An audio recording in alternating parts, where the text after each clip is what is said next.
This is the number one thing I run into every single day that costs people thousands of dollars because they think they're getting a good deal because of the number they're getting for their trade versus when they're really getting a horrible deal. And because for every 1,000 good dealerships, there's one really good dealership. And this is why this video will be tailored towards this, because there are good dealerships out there. They're just so hard to find, and you need to learn how to read the entire structure of a car deal. Dealership A may give you $30,000 for your trade-in when it's really worth $25,000, and dealership B may give you $25,000, but dealership A doesn't feel like explaining all this stuff to you and really educating you. They just rather shut you up and give you the $30,000, and then on the back end, they're making it up, and they're making it up big time with increased sales price or back end fees, meaning fees they throw in the back of the deal, buried in tons of paperwork because you've been there for 2 or 3 hours. Or C, they've marked up the interest rate by 2, 3, or 4 points, meaning they're going to gain a huge profit on the rate markup through the entire finance amount of the deal. If you're getting a headache because you think car buying is so confusing, it really isn't. If you subscribe to my channel and start watching my videos, you'll understand pretty quickly how to purchase a vehicle the right way. And once you understand that and you find the right dealership out there for you, the vehicle you're trying to buy, and you understand how to read everything from top to bottom, this actually puts you in the best position possible to A, not get screwed at the dealership, but B, be prepared before you get there, and once you get there, get the best deal possible. So don't freak out or be frustrated. Just make sure you're subscribed to the channel and watch my videos, and you'll learn exactly what to do. Now, if dealership A is giving you $30,000 for a vehicle because maybe you requested that number and because your friends told you or you saw something online saying your vehicle's worth $30,000, and dealership B is giving you $25,000, and the vehicle in mint condition and mint trade condition is actually worth $25,000, how is dealership B just not screwing you over completely? And let me explain. If dealership A gives you $30,000 to shut you up, most of the time people, which is odd to me, this happens a lot, but it makes sense. People who really care about that number, about their trade, that's all they're focused on. They're not focused on the term. They're not focused on the interest rate. They're not focused on the sales price. They're not focused on any markups on the product. They're not focused on any fees given in the deal structure. I've had people come to me every day. Most of the time, they're saying that they're getting an offer from a dealership for this for their trade, and I'm saying no, in mint condition it's worth this.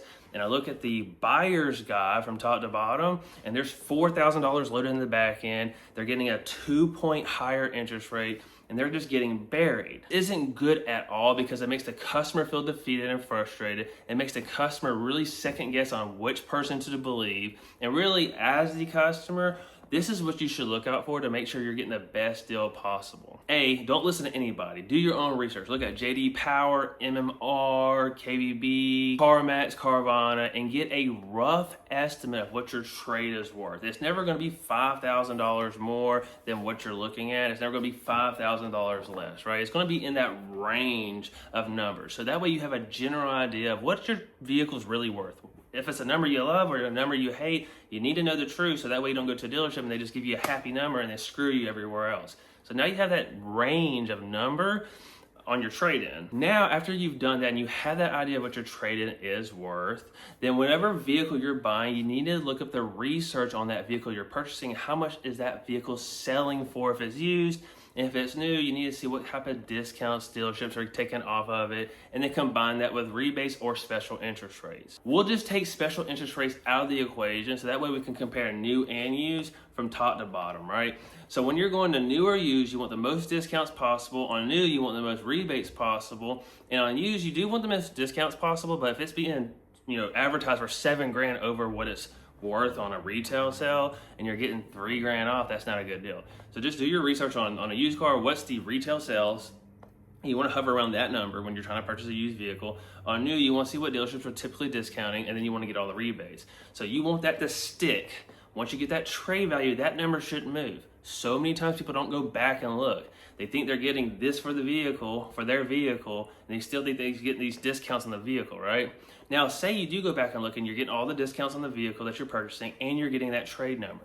This is where people get really messed up. There's usually a doc fee for like $1,000, an admin and processing fee for another $1,000, a cleaning and prep fee for another $500, and I've even seen things like a PDI, which is called a pre-delivery inspection fee, for $2,000.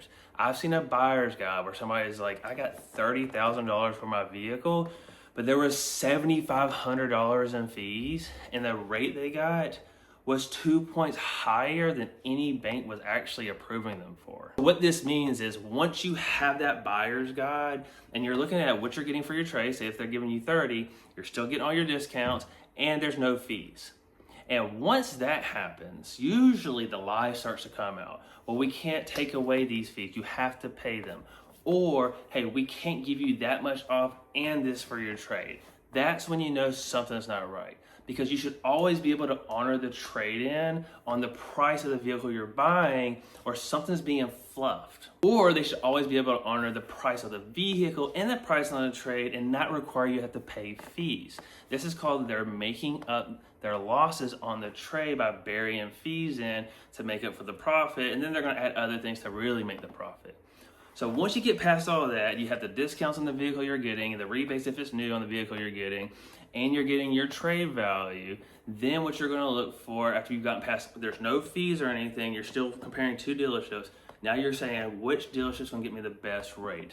It's really not that complicated, especially if you're going local. Everybody uses the same banks. One dealership has 2 points better approval than the other dealerships.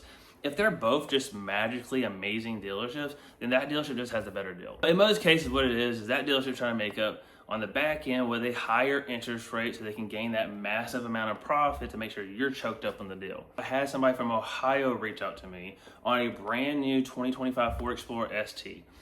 The person was getting $37,000 for their trade. Their vehicle in mint condition was worth $31,000. It's a $6,000 difference. I found a deal where it was the same vehicle. We had the trade at 31 and they just couldn't believe the number that they were getting for their trade. But the deal that I had for this lady, we had $9,700 in discounts and rebates and no fees.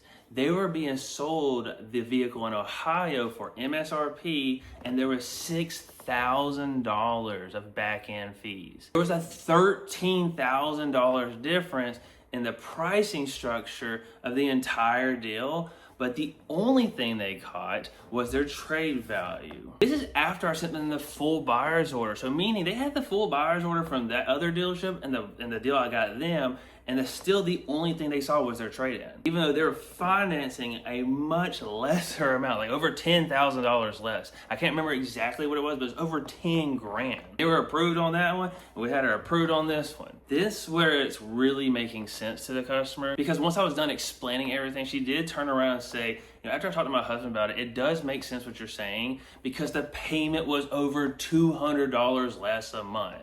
But my trade-in value was $6,000 less than what they were giving her. I never got the rate they were quoting her at or anything like that, but she did get a really good rate with us, and at the end of the day, her payment was $250 less a month versus the one she was quoted at in Ohio, and her out the door was over $10,000 difference, and she left that deal knowing that she got 31 for her trade versus 37, but she financed over $10,000 less. That number on the trade-in is so emotional to people because you've had that vehicle for X amount of time. You poured your own hard work and money into that vehicle, whether it's monthly payments or any maintenance, or just time and memories you've made with the vehicle. So it's so easy for dealerships to manipulate that number, give you what you feel like you deserve for that vehicle, and say that you're getting a great deal. And people don't catch this mistake until a year and a half to 3 years later when they're trying to trade it in and they have a really good interest rate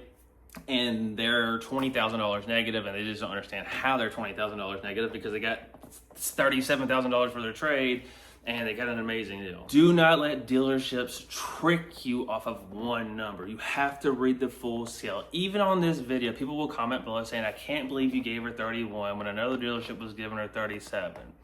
But that's how we live in this world. We're focused on one number, and when really the one number you should be focusing on is the out the door number. But you do need to know what you're looking for through the entire deal structure, because you could get past the salesperson and everybody else get the finance, and after you've been there for 3-4 hours, they can secretly hit you with bam, bam, bam, And because you don't know what you're looking for, you just think you got what you got earlier, and now you're screwed, and you don't even know it until 6 months down the road, or 2 years down the road, or whenever it is when you decide to look at your paperwork again. Don't be the next victim and get screwed by a dealership because you don't know what to look for. Instead, subscribe to me at Corey Creates Deals, and let me know in the comments if you've ever been taken advantage of on a trade-in deal like the one I just explained.